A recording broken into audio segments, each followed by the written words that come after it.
Good morning! Hi everybody! This is Rose and welcome to BRBM Vlogs! 7:40 na nga ng umaga. Naku, tinanghali na naman kami ng gising. At eto na nga, naligo na ako kaagad kasi nga nagmamadali na ako sa oras. Pero kanina, nagsabay na nga rin kami ni Mister. Hindi ko na pinakita. Baka mainggit pa kayo.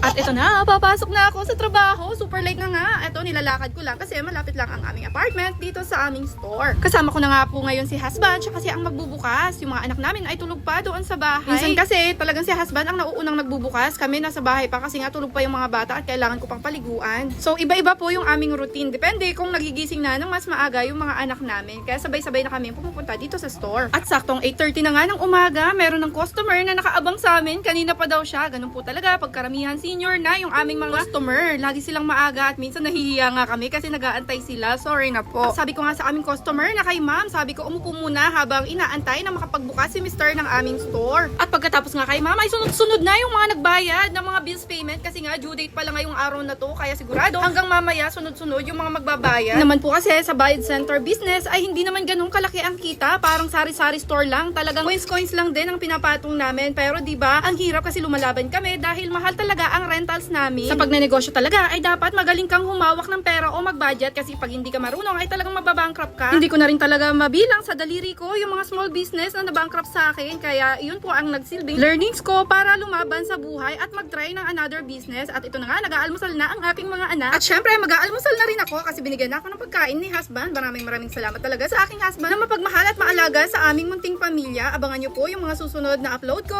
At kung hindi pa po kayo nakaka-follow, ay i-follow nyo naman ang Facebook account na ito at sobrang ma-appreciate ko. Magko-comment, magre-react at mag-share po kayo para mas lalo akong sisipagang mag-vlog at mag-content. At ipinapangako ko po marami pa itong kasunod. Ang purpose ko ng aming daily vlog ay to inspire people na kahit anuman estado nyo sa buhay, maliit man ang negosyo nyo o malaki, ay lagi tayong magpapasalamat kay Lord kasi ito ay biyaya niya. At siya din ang nakakakita at nakakaalam na kung malinis talaga ang ating mga hangarin. Katulad naming mag-asawa ay ang hangarin namin ay mas lalong mag-improve ang aming pamumuhay kasi nga sobrang hirap na ng mga naranasan namin nung kami ay mga bata pa na ayaw na namin iparanas sa aming mga anak ngayon. Sobrang laki talaga kami sa hirap mag-asawa pero hindi kami nagtatampo sa aming mga magulang ha. Bagko sobrang nagpapasalamat kami dahil kami ay inalagaan nila inalaking maayos na may takot sa Diyos. Ipinagpapasalamat po talaga namin yung mga blessings na ibinibigay ni Lord sa aming munting pamilya. Abangan nyo pa rin po yung mga susunod na upload ko ha. Ingat kayo palagi. God bless you. I love you. Bye!